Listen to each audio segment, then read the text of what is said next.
There are a couple different ways that organizations can attract and retain millennial workforce. I think it's important that you separate the distinction between actually attracting them and then retaining them long term. One of the ways to retain them long term is to implement a specific millennial talent management program that focuses on a few key areas. One is the onboarding program of that generation. It needs to be different from previous generations in a couple different ways. One is assume that Generation Y or millennials are brand new to work, that they may not necessarily have the tools, technologies, and abilities to hit the ground running day one. Second, the onboarding program should be viewed as more of a process and not an event. Most onboarding programs and organizations may be 2, 3, 4 days, maybe a week long, but then that's it. You're gone, you go and do your job, and that's it.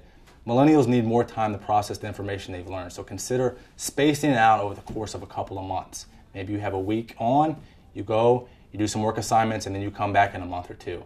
There's much more value out of that from an onboarding perspective. The second area of the talent management program should focus on social skills. There should be a concern, as much as millennials and Generation Y are plugged into technology, that they have a tendency to become socially awkward at times.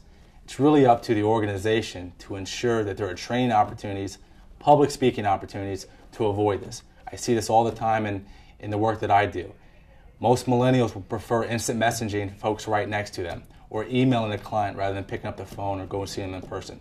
There's a lot of value in to continue that social interaction, and unfortunately this generation may be potentially losing that from a social perspective.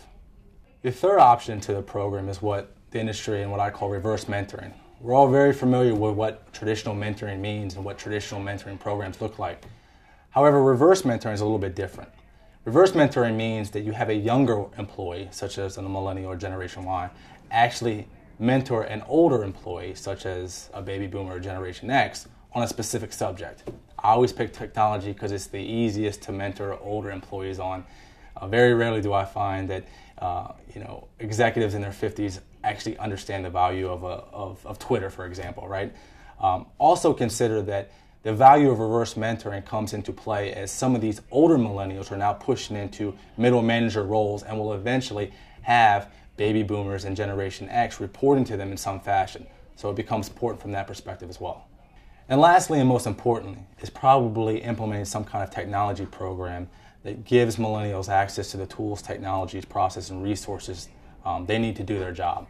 Open collaborative environment, instant messaging capabilities, portals, document repositories, whatever the case may be, they ultimately need to sit down at their desk day one and understand who to go talk to, what to look for to do their job effectively. There are a variety of solutions that are currently being implemented from this perspective already, a lot of lessons learned, but technology is definitely one of the biggest parts of a millennial talent management program.